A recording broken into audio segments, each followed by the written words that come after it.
Welcome to the Big Bets on Campus podcast. This is the Group of Five Deep Dive. I'm Mike Calabrese, joined as always by Mike Iannello. The Big Bets on Campus podcast. All right, here we go.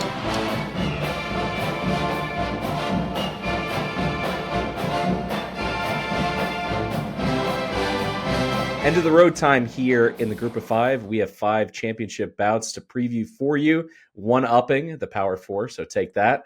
We're going to go through our G5 hero from Week 14, give you the laydown on each of these championship matchups, and talk a little bit about the college football playoff, some futures we have in our back pocket, some futures potentially to consider moving forward. But I would say this, what's interesting about the Group of Five is that there was a lot of emphasis in the preseason placed on finally a seat at the table. Our top champ is going to have that auto bid, and now, even better, the top champ, if Boise can handle their business, is going to have a bye into the quarterfinals. That's fantastic. But my G5 hero comes from a conference that has been basically drawing dead from the college football playoff for about 2 months. That, of course, is CUSA. Conference USA came down to a 50-yard kick at the very end of the game between Western Kentucky and Jacksonville State. And if you're watching on YouTube, you can see Iannello basically wiggle his hands, mocking the way in which that kick went through. Well, for Lucas Carnero, he knew. He said, as soon as I hit it, I knew that one was going in. I could just feel it off of my foot. That's a confident kid, and he deserves to be that confident. 15 for 16 this year on field goals, 5 for 5 from 50 yards plus. He's been perfect in his career on extra points. Snubbed for the Lou Groza Award. He should have been a finalist. He was a semifinalist, but I just love to see these teams, these specialists come through. Stuck talked about it during our preview season back in August. He'd always get into the nitty gritty. He'd bring it up with a lot of MAC schools, some Conference USA schools as well. These specialists can make the difference, and it was awesome to see him do that. And now we have, the rarely seen back-to-back rematch week to week. Let's see what happens in this one. We'll get down into the Conference USA muck and go through this game that's a little bit difficult to preview. We'll get into why in just a moment. But Iannello, who do you have as your Week 14 hero?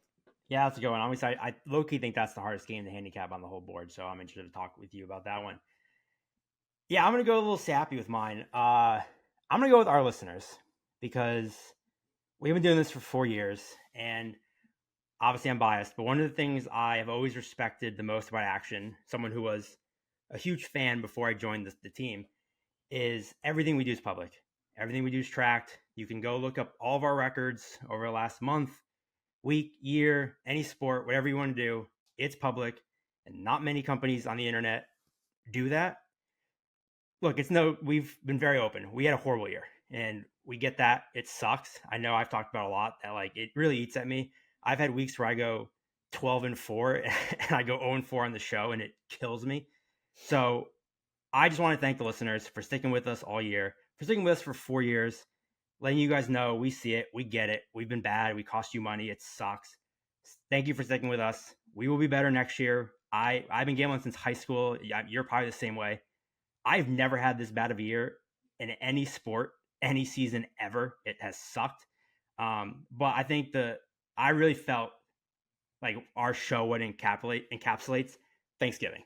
When that Memphis Tulane over cashed, I don't know about you, I got maybe 15 tweets within 6 seconds of that score from all our listeners being like, you made Thanksgiving. And that's what I feel like we've always tried to do. We don't take ourselves too seriously. We try to make it fun. Even if we lose a bet, at least we try to make it fun about it, riding Diego, riding our boys. So I just want to give a huge shout out to our listeners, sticking with us all year, sticking with us for 4 years, and hopefully sticking with us for a 5th next season. Well, you talking about riding Diego takes us perfectly into the Conference USA title game. Stick with me here for a moment, not just the New Mexico State tie-in, but also back in August, I told you guys, Tyler Huff, he was going to be the difference maker if he could win this job for Jacksonville State. It was a crowded quarterback room. He finally gets the reins in September, wins the job outright. No more, switching series, taking snaps on and off. He was the guy. And this offense got cooking. They nearly ran the table in Conference USA. But this is my problem right away. And don't worry, I'm going to have plenty of bets during conference title week here in this episode. This is not one of them because as it stands right now, we're recording at about 10 p.m. on Tuesday night. We don't know the status of his ankle. And I got to tell you, this game, other than leaning under from the get-go, there was just a 19-17 decision between the Toppers and the Gamecocks. 57.5 seems a little bit rich for my blood, but I do understand that when the offense is cooking, particularly for Jacksonville State on the ground with Huff, they can be explosive. They can run up 300 yards on the ground. Rich Rod is certainly going to look at what Western Kentucky did against him defensively.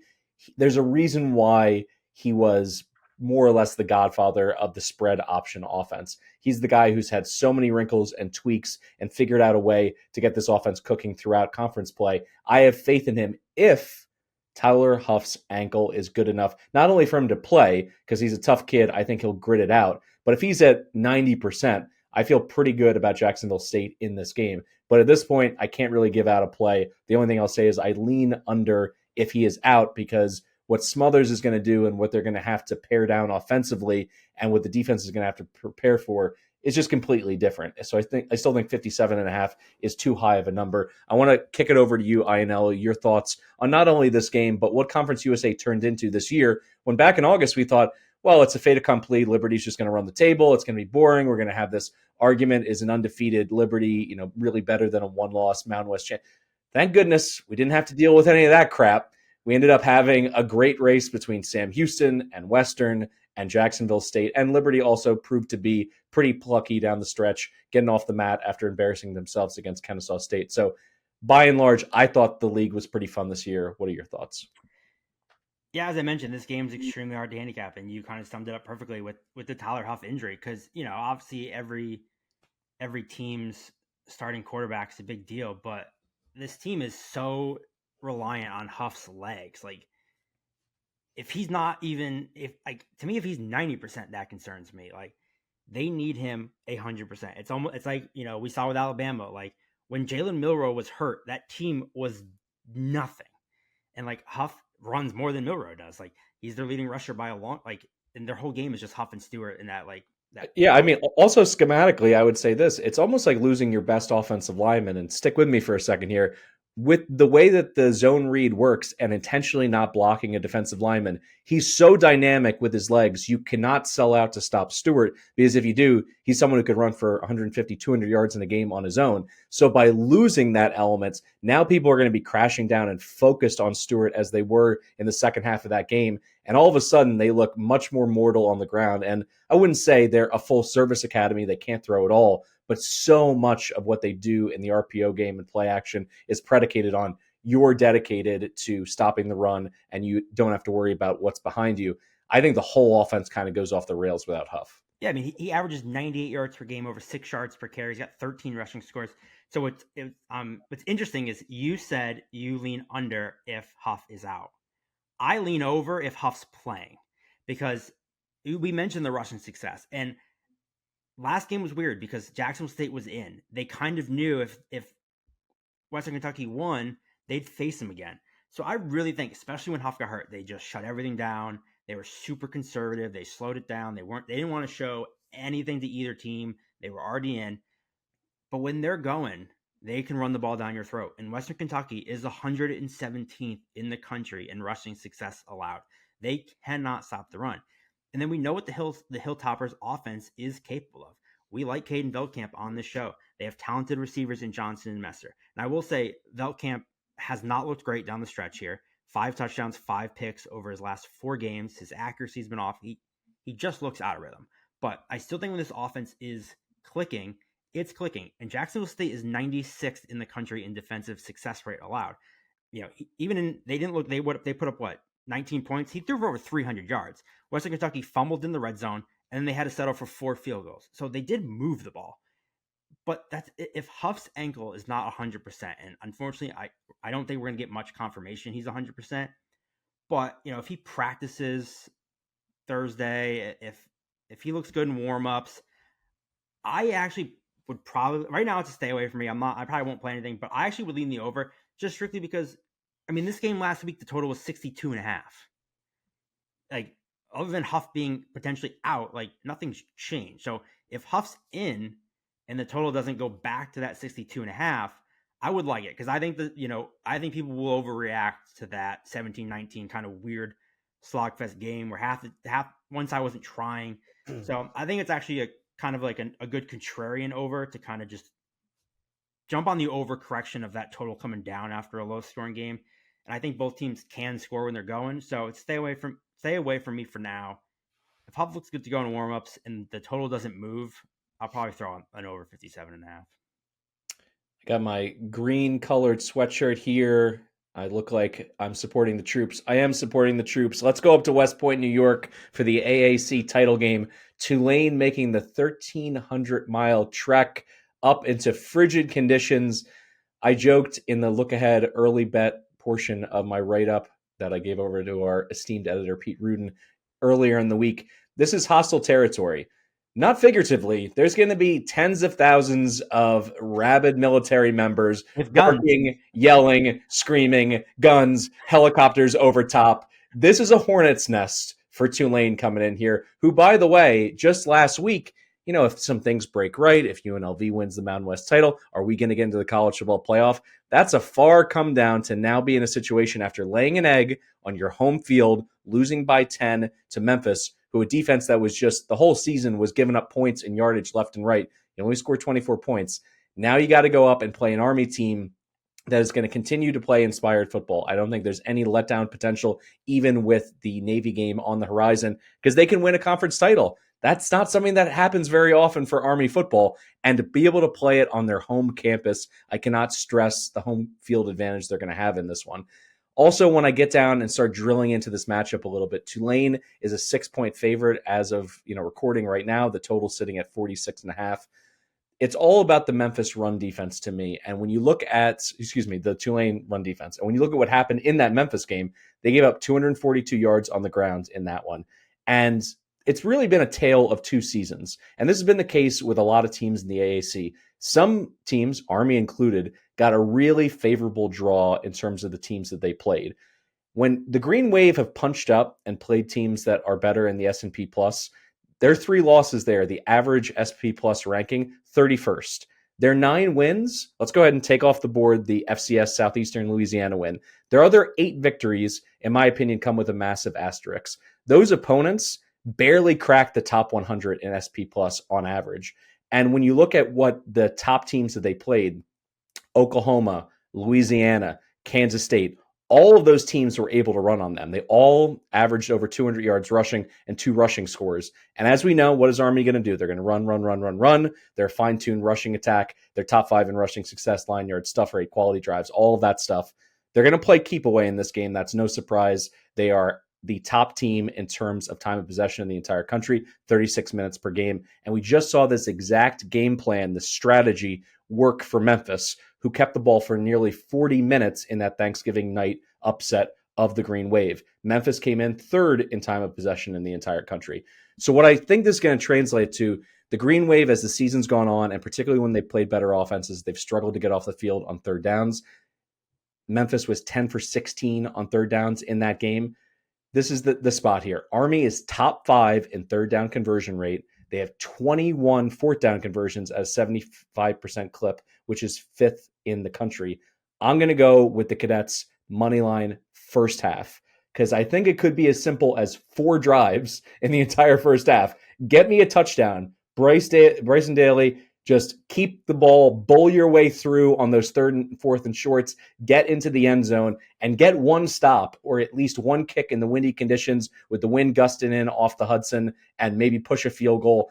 I think the value here is an Army team and playing for a shorter window, and the short window here being the first half at plus 150, plus 155. I like the Cadets. I think they're going to be fired up. A tiny letdown spot. You can't tell me that those kids weren't peeking ahead a little bit to the premise of playing in the college football playoff after suffering 2 early season losses. That had to be on their mind. So I think from a situational, motivational spot, give me the Service Academy here on the money line in the first 30 minutes.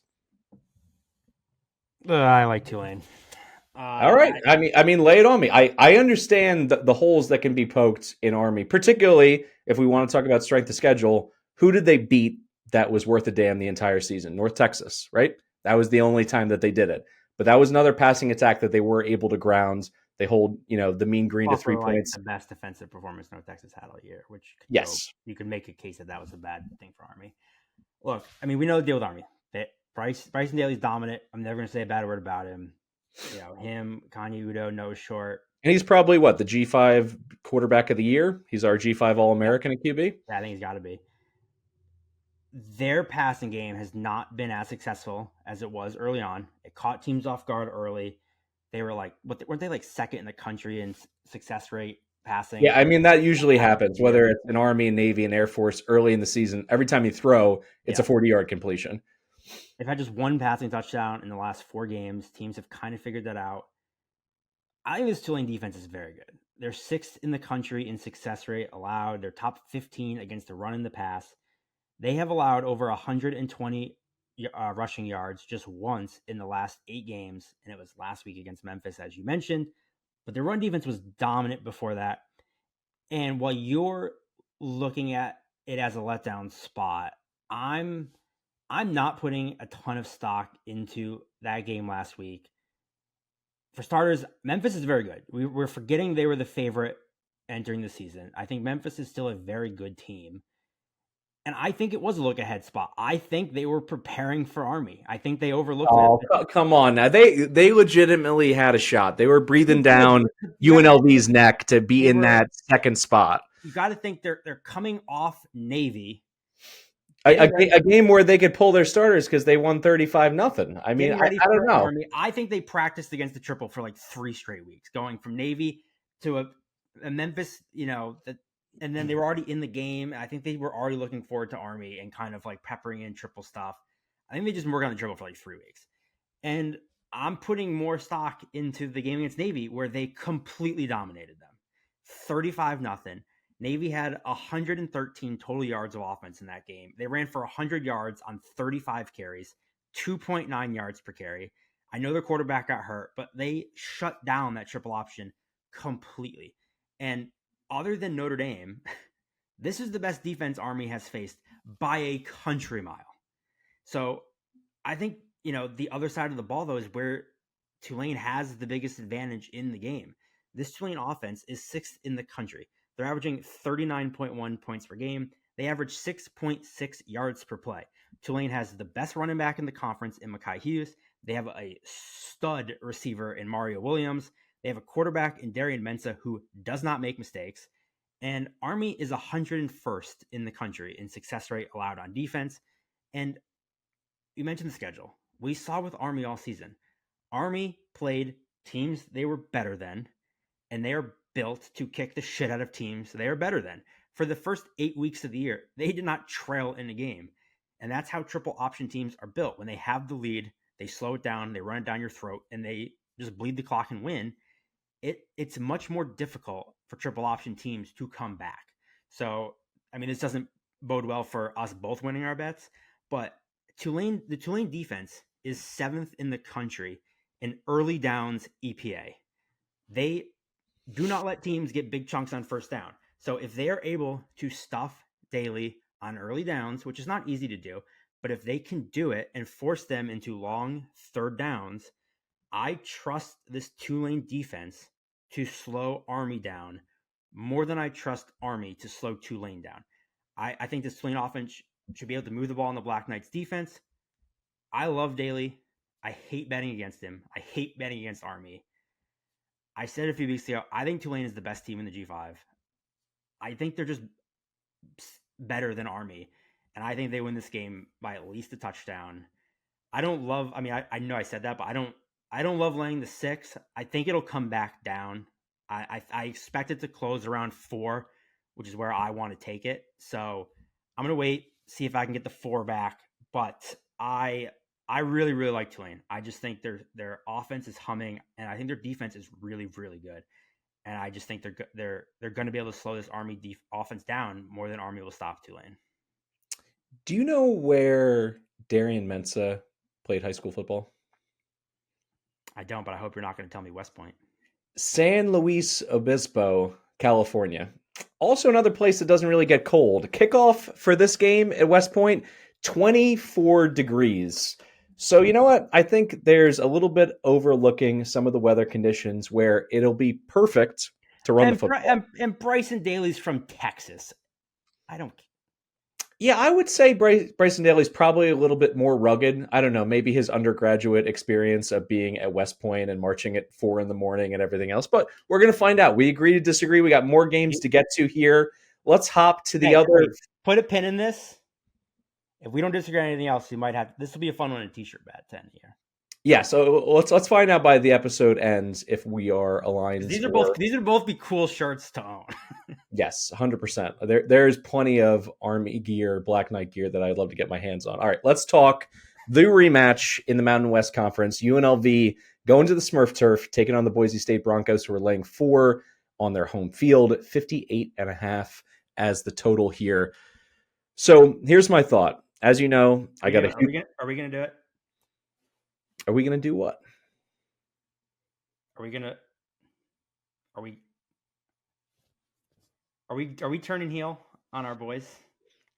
We are not, and I think you're going to like how I present this. So, as you know, I got a massive ticket on Boise 500-1 to win the national title. I also have a juicy ticket. I think it was 28 or 29-1 on UNLV to make the college football playoff. So I am in good position in this game. But when I broke it down, I wanted to get into the nitty gritty. And as you know, I love a good double result. So I'm going UNLV to lead at half and Boise to come back and win. And here's the thing. Both of these teams have been very good first half teams when you look at the entire season. Boise has averaged a 10-point lead at halftime, scoring nearly 22 points per game in the first half. UNLV at about, let's call it 9 points advantage at halftime throughout the season. But when you look at the past month or so, Boise's struggled to get out of the starting blocks a little bit. Tied with Nevada 14-14, tied with San Jose 14-14, tied with Wyoming 10-10, and then they led Oregon State 21-7.5. And then when you look at UNLV, small lead against the Rainbow Warriors at half. They're up 28-6 on San Diego State. They trailed San Jose State, came back and won, and they just raced out to an early lead against the Wolfpack. They were up 24-7. I think with the benefit of the go-go offense and Brennan Marion getting to put together some scripted drives, getting to use Haj Malik Williams' legs to be able to punish them in terms of some of the blitzes that they put on tape in their October meeting, I think the likelihood for some fireworks and some offense early from the running Rebs is on the table. We also know that if Boise punts, alarm bells have to be going off because they got Ricky White being a game changer in that element of the offense as well. Did you see A&M did it? A&M put a receiver on punt block and he blocked it easily. He hit him in the stomach. Why doesn't every team do this? Yeah, I think basically you've gotten to these special teams coordinators. They've been making plays. Now, like when we look at the round one between UNLV and Boise, the running Reb strategy last time was simple. They were going to stack the box. They said, we are not going to lose solely to Genty. They still gave up 29 points. Genty scores the game-winning touchdown in the fourth. But essentially what they were doing is they're putting the pressure on the quarterback, on Madsen, to essentially make plays with his legs and with his arm. And he was able to do just enough in that one. But I trust more in Boise to swing this game with big plays in terms of winning in crunch time in the second half. They're 19th in defensive havoc created. And when you dare Madsen to beat you, I think he's proven, he's given me enough that I believe in it. And I look at what UNLV has struggled and they've wilted down the stretch. That Syracuse game is still seared in my memory. The round one with the Broncos as well. Jackson Woodard can only do so much. He's basically a Superman making up for so many issues in their front seven, making so many plays, dropping into coverage, making interceptions. He is everything to that defense. But I just think as the game goes on, Boise has been in this position. They've been in close games. I trust them to close things out. Let me see if I have any more notes here that I'd like to get into. No, I mean, basically, like I said, the double result, UNLV at half, Boise to win, pays 7-1. I think that's a pretty reasonable game script when you look at how these teams have played in the first 30 minutes in the past month, how they looked in the first meeting as well, and the fact that I think Genty is getting over some of those injuries that he had suffered. I was worried that he was going to break down. I think as a college football universe, we were all hoping that he would just stay healthy and just obliterate Barry Sanders' record. He's not going to get there, at this point, at least not in this game. He could in the playoffs, but overall, I think he's looked a little bit sharper down the stretch, and hopefully we get a full game of him playing at top speed win or lose, I just want to see the best G5 champion. I think it's in this game. We're going to find it, and whoever wins it punches their ticket. Yeah, I mentioned at the top we've had a bad year. You're not allowed to make fun of me or chirp me if I lose this bet, because I hope I lose this bet. I want to lose this bet. I'm praying I lose this bet. I think UNLV wins this game. I agree with you. I want to see the best champ. I think Boise is the most deserving G5 team. I think having the narrative of a 3-seed bye, your only loss was on the road to the number 1 undefeated team, maybe not, by 3. I think UNLV beats him here. Genty is a man amongst boys, but the Rebels defense held him to 3.8 yards per carry, by far his least efficient output of the entire season. He was never held below 4.8 yards in any other game. They held him to 3.8. Boise State won that game by 5, but you mentioned Maddox Madsen doing just enough and making the plays when they needed it. They were 4 for 4 on 4th down, and if I remember correctly, all 4 of them were Madsen either running it or making the right throw. They're not going 4 for 4 again. UNLV also missed a field goal in that game, and they threw a bad interception that gave Boise State the ball at the 7-yard line going into the end zone. So the Rebels averaged 6.3 yards per play on this Boise State defense, and most importantly, Haj Malik Williams was not sacked once all game by this Boise pass rush, which is their strength. Williams ran all over this defense. I expect him to be able to do it again. We know this UNLV defense thrives on forcing turnovers. They are 5th in the country in turnover margin. They have 17 picks in 12 games this year. When you look at Madsen, he has thrown 21 touchdowns and 3 interceptions. Yet he has 12 turnover-worthy plays this season. He is itching for an interception, including a turnover-worthy play against UNLV that wasn't picked off. He has managed just 6 big-time throws all year. He is not somebody who is going to beat you over the top, which is what allows the secondary to cheat a little more on those short routes, which allows them to stack the box to take away Genty. This defense is good enough and aggressive enough to cheat against Genty and not have it burn them, as we saw. UNLV has averaged 3.2 rushing yards per carry all season on defense. They have allowed 1 rushing touchdown since Halloween. This defense is nasty. Boise State and Kansas are the only 2 teams that rushed for over 140 yards on them all season, and Boise needed 40 carries to do it. Now, I get Boise has the home field advantage, which is huge, but I give the coaching advantage to UNLV here with both their head coach and their offensive coordinator. Whoa, coordinators, sure. Head coach? Are we sure about Barry Odom being the better head coach? I mean, you hated Spencer Danielson all offseason. You and Colin were like, their defense was trash, and now they No, that was Colin who hated both their defensive coordinators. I just want to clarify. Barry Odom is my only issue with UNLV because he has had some late game management issues. He's had some questionable decisions late in games. Marion's the best coach on the field. Yes, that's fine. I'm okay with that. We saw Boise win this exact matchup in the Mountain West title game last year. I think UNLV gets their revenge here in the rematch. I hope I'm wrong. I honestly do. But I'm going to take UNLV +4 or better. All right. I do. We are on to the MAC title game. This one at a neutral site playing indoors between the Ohio Bobcats and the Miami of Ohio Redhawks. The Redhawks laying 2.5, depending on the book out there, 44.5 for the total. This is the issue, with all of these conferences as they grow, although the MAC has been the exact same size. You don't get even schedules. I don't want to take anything away from Ohio. Hand up right here. Didn't see this coming from the Bobs this year. Nope. They exceeded expectations in every single possible way. But when you look at it, 5 teams finished with winning records in MAC play. Ohio faced 2 of them. They lost 30-20 against these same Redhawks, and then they drilled Buffalo 47-16.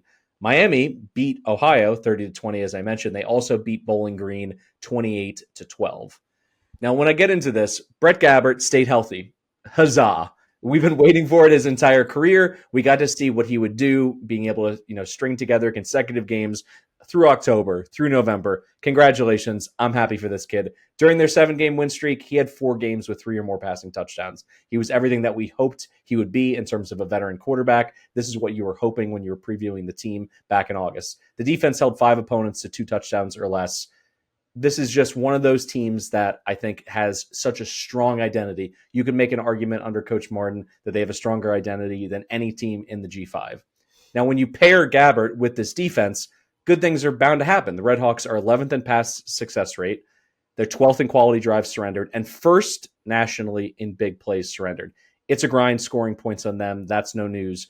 But up against Ohio, are the Bobs going to be able to create enough big plays to score certainly more than they did in the first meeting when they only mustered 20, which I don't think will be enough either to win outright or to even cover in this game. But here's the other one where things can swing and they can get really ugly for the Bobs, special teams. The Redhawks are no longer otherworldly. They lose their Luke Rosa kicker to Alabama, but they still finished a respectable 42nd in overall special teams grade. That's a huge advantage over an Ohio special teams unit that checks in at 112th. Hidden yards, flipping the field, squeezing out wins, under the key number 3. Give me the Redhawks here. I'll lay the points. I think this is back-to-back titles for Chuck Martin. Yep, completely agree.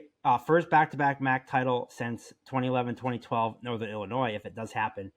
The Redhawks they're red hot. They have won 7 straight games. They have outscored their opponents 223-90 over that stretch. They have not allowed more than 21 points during that streak, and they have scored at least 27 and all but one, the Ohio one, as you mentioned.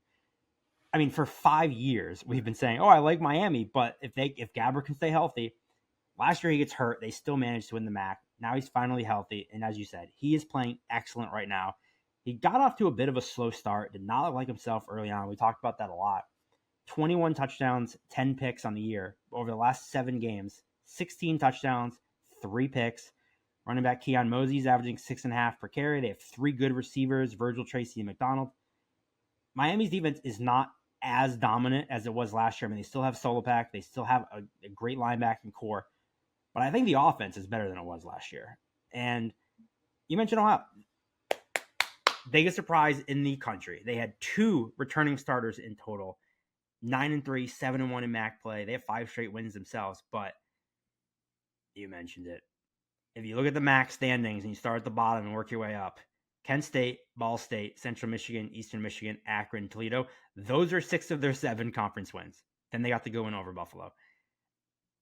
They run the ball extremely well with Anthony Tyus, Ricky Hunt, and Parker Navarro, but Navarro is not much of a passer at all.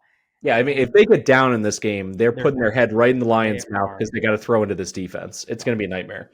Miami was in a situation where they had to win to reach the title game.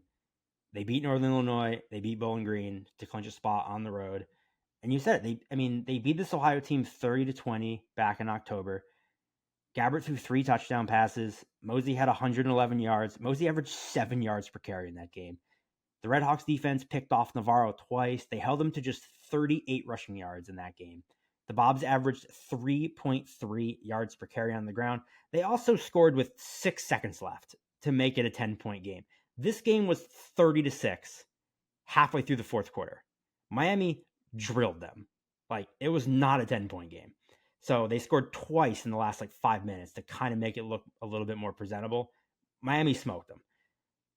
I think their offense looks strong. Their defense is playing dominant again, especially against the run, which is what they're going to need here. They've allowed just 2.8 yards per carry over the last 7 games. So we saw in the first meeting, if Ohio can't run the ball, they're in trouble. I don't expect them to. I think there's a little bit of unfinished business for Gabbert too. He didn't get to win the MAC title. He wasn't in the game. The Redhawks are playing well. I agree with you. Anything under 3, I'm all over the Miami, Ohio. All right, let's close things out with another campus game, which is, I think all the G5 games should be campus games, but I kind of like Detroit. I'm not going to disparage the MAC. It's not the worst thing. It's deep in MAC country in Detroit. It's easy for the fan bases to get there. I understand. The only problem is it shouldn't be in a dome. They should play it at Comerica Park in the snow. All right, Marshall traveling to Lafayette, Louisiana to take on the Raging Cajuns, who are laying 5.5 on their home field. Total sitting at 56.5. Let's go in the time machine here. Marshall opens 1-2. They're coming off a 49-14 blowout loss to Ohio State. I mean, I'll admit it. Maybe you can share in these thoughts. I thought, is Charles Huff safe? Is this the right job for him? Is Marshall headed in the right direction? Oh boy, they reel off 8 of 9 games. They find their quarterback in Tulsa transfer, Braylon Braxton, and they come within a point of a perfect season in the Sun Belt. Talk about not seeing something coming. We just talked about Ohio. Marshall coming from way off the map to just absolutely dominate what we thought was going to be a real house of horrors in terms of their Sun Belt schedule. So many potential teams vying for a conference title, a division title. Marshall just handled their business consistently. Their only loss, as I mentioned, a one-pointer, 24-23 shocker at Georgia Southern, where they blew a 20-point fourth quarter lead. So it very easily could have been a perfect season in the belt for them. Their win probability halfway through the fourth quarter of that game, 99.9%. But we're not going to, belabor the point here. There's so much to celebrate about the Thundering Herd. They still run the ball a lot. They're top 20 in rush rate. They're not always super efficient, but thanks to A.J. Turner, they popped 11 runs of 30-plus yards. Lately, though, it's been running back by committee. You got Jordan Houston, you got Ethan Payne, you got Turner, plus Braxton can certainly run it. He's somebody who can go for triple digits as a dual-threat quarterback. The Marshall D, though, they're the headline. They have been awesome. 3rd in coverage, 19th in pass rush. That's a deadly combo. 30th in defensive havoc overall. Now, Louisiana was a college football playoff dark horse, and then they lose at home to South Alabama. Not the worst loss in the world. South Alabama was certainly in the mix to win the Sun Belt West. Then Monroe gives them a game last week. It was a 1-possession game in the closing minutes. So when I started getting into it, who is the best team, truly? Throw out, the SP Plus, your power rankings. Just look at the schedule with me. Pop it up on your phone.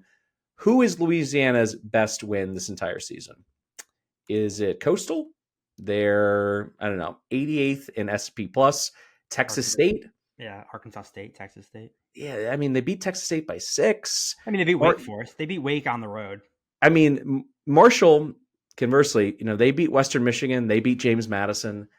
I don't know. I think that in terms of this matchup, I understand that there's home field at play here. I'm just going to take the points. I think this defense from Marshall can keep it lower scoring. I'm hoping that we get one of the runners. I don't care who it is. There's going to be probably 4 or 5 guys who get 5+ carries in this game for the Thundering Herd. Can somebody pop a long run and make this a 4-quarter battle? In that case, I want the points. I'll go ahead and take 5.5. I take any number over 4.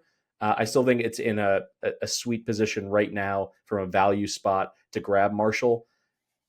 From a team that has been absolutely red hot, not that Louisiana is leaking oil by any stretch, but they've proven when you have teams that want to shrink the game down, a la Monroe, that they can get into a rock fight. So I think Marshall very easily can coax them into that, and they have a defense that can create turnovers, create havoc, negative plays that Louisiana hasn't had to deal with all that often this year because they've been so efficient. I may even fool around a little sprinkle on the money line as well. What are your thoughts here in the Sun Belt title bout? Yeah, I have no idea. I think Louisiana is the better team, but Marshall's been the most profitable team in the country this season. They are 10-1-1 against the spread. They are 4-0-1 against the spread as an underdog. So betting against them is crazy. I really like the Louisiana offense. They're 15th in the country in success rate. They have 3 really good running backs. They have a deep receiver room. And we really have not seen a drop-off from Woolridge to Chandler Fields. 5 touchdowns, 1 pick in 2.5 games. He looked really, really good against Troy. They're 2-0 with him as the starter. And I don't trust this Louisiana defense very much, but I still have reservations about the Marshall offense just because they can't throw the ball at all. Their entire offense is, like you said, it's big plays with Turner and Braxton's legs. So it's kind of just a question on how much can they score against the Louisiana defense. And while you mentioned Marshall has a terrific pass defense, they're great in coverage. They're 99th in the country in rushing success rate allowed. So Bill Davis and Zylan Perry should have a good game. They should be able to run this team. Last week against ULM, they ran it 44 times for 223 yards and 3 scores. If they stick to that game plan, Marshall could be in trouble. If I could interject here with that line of reasoning, which I think is very reasonable, do you think under is a play here? If you got both teams trying to play a running clock situation, 56.5, all of a sudden it starts to get pretty sweaty if you get back-to-back, 7 and 8 play drives and the first quarter's already over. Yeah, I don't hate it at all. I didn't really give it much thought. I would definitely be the under before the over. I mean, you know, like in Marshall, like Old Dominion, like I said, Old Dominion ran for 286 yards and 4 scores against Marshall. James Madison had 244 and 2 scores. So Marshall has played tremendous all season. I mean, I'm not as bullish on the schedule as you. I feel like they played all the worst teams in the Sun Belt. And I mean, Marshall didn't beat a single team with a winning record all year until the James Madison win in double overtime, which, by the way, Charles Huff, big balls pulling out a Philly special in double OT to win it was awesome. I was watching that game. I was very, as much as, I mean, it cost me my James Madison win total, but obviously Charles Huff, Penn State guy. But, I mean, yeah, they didn't beat a single team with a winning record all year. So what I had originally written down was 5.5 seems high. To quote Stuckey, I can't get to this number. I'm pretty confident that Louisiana wins. So my recommendation was going to be pair it with a money line, do a money line, pick another favorite you win. But I mean, Tulane probably wouldn't be, I haven't done the math. Tulane's probably not a good enough payout. Pair Louisiana money line with Texas or with Arizona State, or, pick one of those 2.5, 3-ish favorites that you really like, but don't want to lay points. And just do a little cheap money line parlay, try to get it in plus money. That's what I would do. But I actually certainly don't hate the over 5.5 because I do think this game will be close. I think it's probably decided by a field goal. I think Louisiana wins, but I think 5.5 is definitely too high. So I'm certainly not disagreeing with you taking the points. My recommendation was going to be just pair Louisiana in a money line play with something else, but I don't hate taking the points at all. Like I said, Marshall hasn't won all of their games, but they've covered them all. So might as well take the points. All right, Mike, we made it to the end of the road. I'd like to end this episode with 3 fun discussion points. Number 1, let's go ahead and have a head-to-head bet on that Army-Tulane. I'll say it this way. If Tulane wins... What number we do? I'm not doing 6. We want to do 4, 4.5? You want to do first half? I'll just go straight up first half money line on Army. No, I want the whole game. You want the whole game? Then, I mean, you got to give me the points. It's on the board. Yeah, I'll give you. I'm not. It's moving down. It's 4.5. Let's get a live. At DraftKings, 5.5 at FanDuel. I'll give 4.5. So you're going to give yourself the best number. If it's 4.5 and 5.5, you're just going to take the best number. 5.5 at one book and 4.5 at the other 6. How about 5 then? Fine. If it lands on 5 directly, we'll send it to Dave. We'll send David the winner. Okay. Here's what I'm thinking. A $50 home field prize pack of anything Tulane related for you, and $50 heading my way, which I'd like to regift to any listener who is in the armed services. A $50. Don't do that! Don't do a $50 parlay on bowl season. Anything you want, just hit me up on social media. I'll pick out someone. Don't be an asshole. You're making me look bad. I'll change it. I'll find a cool Fighting Wave logo. I want a $25 t-shirt, and you give the other $25 to a member of the Navy. How about that? Okay. I think that sounds good.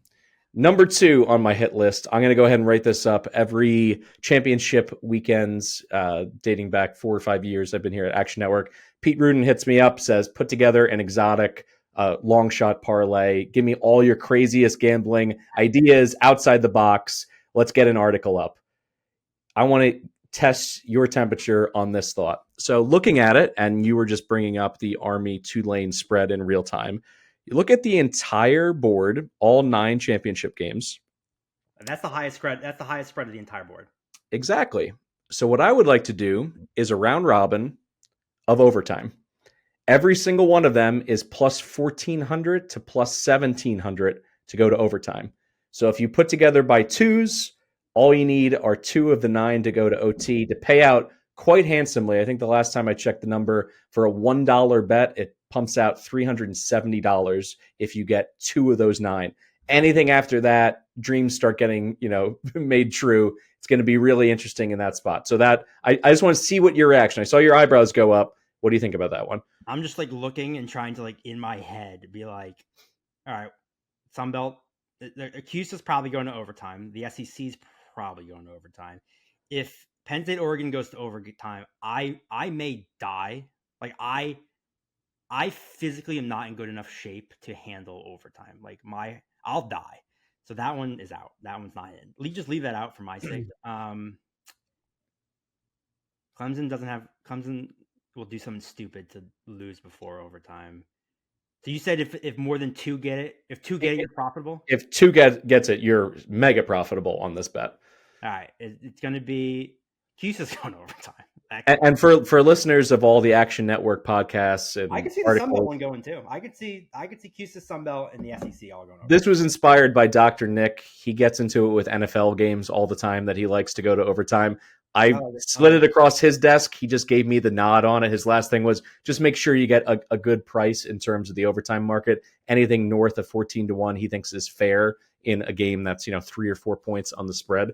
Let's get to one final point here. Trent Dilfer, he just gets to keep his job. Forget about the losses. It's about the friends you made along the way. It's about the journey.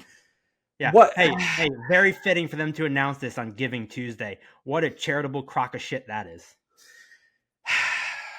You know what the worst part of it is, Ianello? If they hire a real bona fide defensive coordinator who knows what he's doing, then all of a sudden I'm going to have to take a deep breath, take all my personal animus out of the situation and say, is UAB kind of feisty next year in the American? Because offensively, they've had their moments and they were kind of a ragtag team. They had some interesting options. Amari Thomas on the perimeter. Kitna looked better. If they just get some kids in the portal defensively and the right coach, you're going to have to start pulling for the Blazers. But this was a tailor-made, pull the plug, flush it, start from zero situation, and they didn't do it.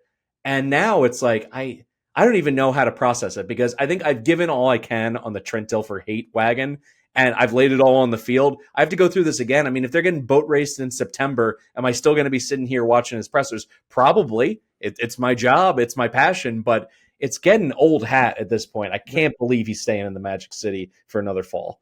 The worst part about it was that statement and saying oh, he has a tireless work ethic. Okay, because he's admitted that he hates his wife and kids when he loses. You know what else works hard? A washing machine. Who gives a shit? He said the worst part was NIL and the transfer portal make this perhaps the most challenging time in college football history. Yet, apparently just for him, not for anybody else. Every other team, in fact, I'd argue it makes it the easiest time because you have a coach who's a certified douchebag, but all he has to do is write a check and he can get anyone to come in. It's the easiest way to turn a program around because you don't have to be a likable guy anymore, which he is not. You just have to write checks, which he still somehow can't do. So silver lining, we get one more year to bet under UAB win totals, which have cashed every year for us. And I look forward to taking it again next year because, they have promised. So it'll probably be 6.5, which is a joke. I mean, their quarterback already hit the transfer. I think their entire offensive line is in the portal. So, yeah, give me UAB under whatever next season. Lock it up. For Mike Ianello, I'm Mike Calabrese. This has been the Group of Five Deep Dive under the BBOC banner. You can check us out over at our YouTube channel as well. YouTube channel is where we're going to have our live show back on Saturday for championship weekend with Colin Stuck, Brett McMurphy, Johnny Football, and myself. Also, there is an episode, if you're listening, on Wednesday morning. Tanner McGrath and I break down just an absolutely loaded Wednesday card, a random card in December, the Big 12 Big East matchup, ACC, SEC. There are 9 Ken Pom top 100 matchups. If you're just looking to get into college basketball, this is the perfect weeknight to do so. Headlined by Auburn at Duke at Cameron Indoor. Our own Chad Millman will be there in person, so look for him on television. Just a lot to love about college sports at this time of the year. I'm getting fired up to get deeper into college hoops, and Tanner helps me get there with his exhaustive breakdowns about everything that teams from the top of the AP Top 25 all the way down to the Great Danes of Albany, getting into everything you wish you didn't even need to know about college basketball. Tanner's got you covered. All right, that's it for us, guys. Thank you so much for listening, and hopefully I'll get to pay out this Army bets to a serviceman who has bravely defended our nation, because that's just the kind of guy I am. Thanks again.